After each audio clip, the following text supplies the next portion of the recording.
Assalamualaikum dear students, welcome back to the YouTube channel Like Cadet College Pabbi. Now dear student, this is class 10th biology and chapter 14 reproduction, and today we talk about the spore formation. Now dear students, spore formation को हम sporulation भी बोलते हैं. Sporulation या spore formation is the asexual reproduction method, यानी ये एक asexual reproduction की मेथड है या उसका एक टाइप है. इसकी डेफिनेशन की अगर हम बात करें कि spore formation या sporulation क्या होता है, so sporulation या spore formation is a biological process in which certain organism like bacteria, fungi, algae और some protozoa कि जिसमें से यानी स्पोर फॉर्मेशन जो है ये एक बायोलॉजिकल लाइफ वाला प्रोसेस है जिसमें से कुछ organism like bacteria, fungi and algae क्या बनाते हैं, स्पोर्स बनाते हैं.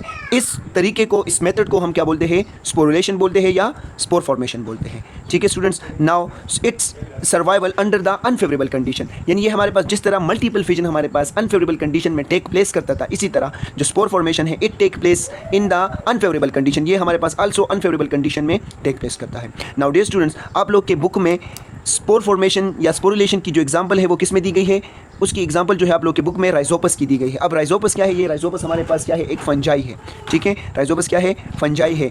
राइजोपस की बॉडी जो होती है ये हाइफी होती है. हाइफी क्या बोलते हैं, हाइफी यानी हाइफी नुमा बॉडी होती है इनकी. हाइफी क्या होती है, हाइफी का मतलब होते है थ्रेड लाइक या नेटवर्क लाइक, यानी इनकी जो बॉडी होती है या नेटवर्क लाइक होती है या थ्रेड लाइक होती है. ठीक है स्टूडेंट्स, इस हाइफी के ऊपर क्या होती है, फ्रूटिंग बॉडी होती है. ठीक है, यानी उनकी जो हाइफी होती है उनमें इस तरह, यानी जो फंजाई की बॉडी होती है राइजोपस की, उनकी बॉडी लाइक दिस होती है. ठीक है, इस तरह की बॉडी होती है, नेटवर्क लाइक या हमारे पास थ्रेड लाइक बॉडी होती है. उनके ऊपर इस तरह के फ्रूटिंग बॉडीज़ कंसिस्ट करते हैं. ठीक है, इस तरह की उसमें से फ्रूटिंग बॉडी होती है. ठीक है, अब उस फ्रूटिंग बॉडी को हम क्या बोलते हैं, स्पोरेंजियम बोलते हैं. सिंगुलर स्पोरेंजियम और प्लूरल जो होगा वो क्या होगा, स्पोरेंजिया होगा. इस स्पोरेंजियम को हम कोनेडियोस्पोर्स भी बोलते हैं. ठीक है, अब स्पोरेंजियम या स्पोरेंजिया क्या है, this is a sac like structure having a spore, यानी ये एक तेलानुमा स्ट्रक्चर होता है जिसमें से स्पोर्स होते हैं, छोटे छोटे जर्रे होते हैं. ठीक है,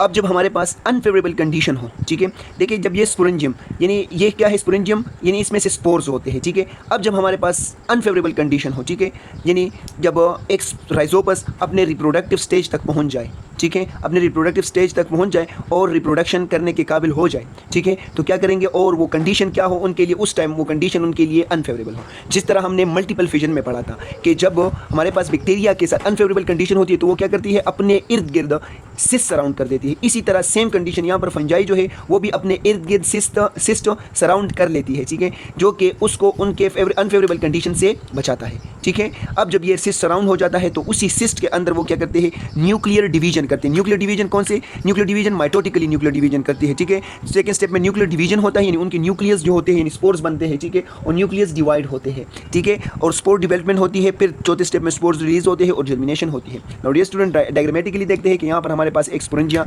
दिया गया है. ठीक है, उससे इर्द गिर्द आप लोगों को रेड कलर का डायग्राम, रेड कलर का लेयर नजर आ रहा है, उसको हम क्या बोलते हैं, सिस्ट बोलते हैं. और ये सिस्ट अनफेवरेबल कंडीशन में बनता है. ठीक है, जब इसके अंदर माइटोटिक डिवीजन यानी स्पोर्स बन जाते हैं और जब इन पर फिर से क्या होता है, स्पोर्स बन जाते हैं और फिर फेवरेबल कंडीशन आता है तो वही सिस्ट जो होता है वो रप्चर हो जाता है फेवरेबल कंडीशन में, और वो स्पोर्स जो होते हैं जब ज़मीन पर गिरते हैं उनकी जर्मिनेशन होती है तो एक न्यू ऑर्गेनिज्म हमारे पास बनता है और राइजोपस रिलीज होते हैं. ठीक है स्टूडेंट्स.